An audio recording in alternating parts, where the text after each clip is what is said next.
আসসালামু আলাইকুম। আজকে আমরা গেছিলাম এক জায়গার দাওয়াত। তো যা দাওয়াতে গিয়া আমরা ৪টা-৫টার দিকে বাড়াই গেছি। আর আমরা গাড়িত বইয়া ডিসাইড করছি যে আমরা খটাইরবাড়ি রেস্টুরেন্টে গিয়া চাহ খাইমু। তো খটাইরবাড়ি রেস্টুরেন্টে খেয়ে খেয়ে গেছেন আমারে কমেন্টে অবশ্যই জানাইবা। তো আমরা ফ্যামিলি লইয়া ইয়া পৌঁছি গেছি খটাইরবাড়ি রেস্টুরেন্টে চাহ খাওয়ার লাগি। তো আস্তে আস্তে করিয়া আমি আপনারারে ভিতরটা ভিডিও করিয়া দেখাইমু। তো আপনারা আমার পুরা ভিডিও দেখতে থাকুকা আর আমারে অবশ্যই একটা লাইক দিয়া যাইবা যদি আমার ভিডিওগুলো আপনার ভালো লাগে।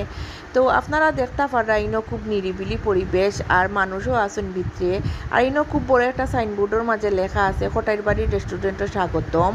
তো আমরা আস্তে আস্তে করিয়া ভিতরে গিয়া ঢুকরাম আর আমরা দেখলাম যে ইনোর মাঝে কেউ ফ্যামিলি লইয়া আইসইন, কেউ বা ফ্রেন্ড বন্ধু লইয়া আইসইন, আইয়া এনজয় কররা। তো আমরা আইসি আমরা ফ্যামিলি লইয়া জাস্ট চাহ খাওয়ার লাগি। আমরা ইনো খালি চাহ খাইমু, আপনারা ইনো আইলে খানিও খাইতে পারবা। আর ইনোর মাঝে তারা একটা জায়গা রাখছেন খটাইরবাড়ি লেখিয়া, এখানে আইলে আপনারা ফটো তুলতে পারবা। তো আপনারা দেখতে পাররা তারা ইনোর মাঝে বোয়ারও জায়গা রাখছেন অনেক। তো আপনারা আইলে ইনো বইয়া আরামসে খাইয়া যাইতে পাররা।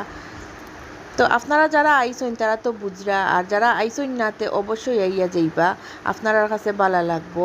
তো আমরা চা খাইয়া বাড়ির দিকে রওনা হই জিমু।